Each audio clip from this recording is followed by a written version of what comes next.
Hello guys, for today's video gagawa tayo ng video paano mag disable or enable ng post time. So una natin gagawin, kukonek tayo sa piso wifi. Ayan, pag nandito na tayo sa piso wifi, connect muna tayo.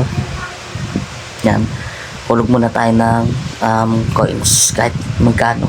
Basta una mong kailangan gawin is mag-connect muna sa piso wifi.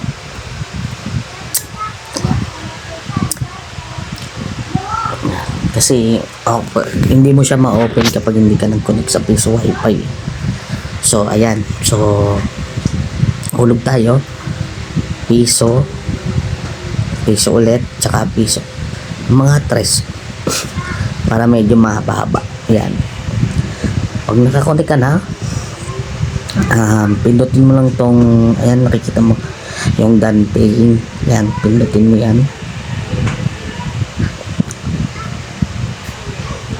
Yan, pindutin mo lang yan, tapos yan, connect ka na, di ba? Connect ka na dyan. Ngayon, punta ka sa Chrome or browser, type mo dyan 10.0.0.1/admin. Yan, yes lang natin, continue tayo.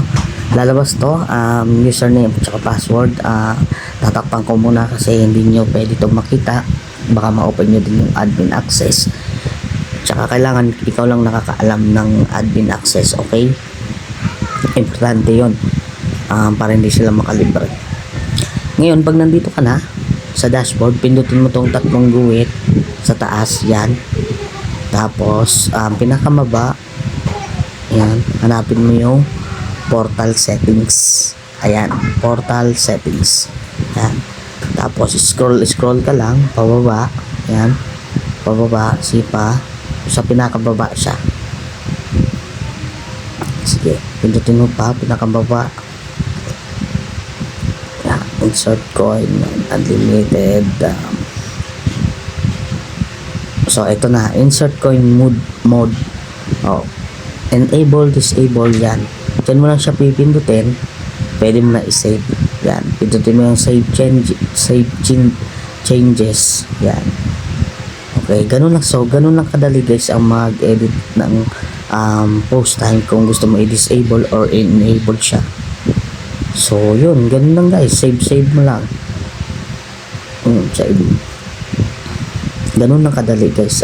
Wala ka nang ibang gagawin, yun lang, enable, disable lang. Sa akin, walang post time ng piso wifi ko, kaya tinanggal ko. Okay.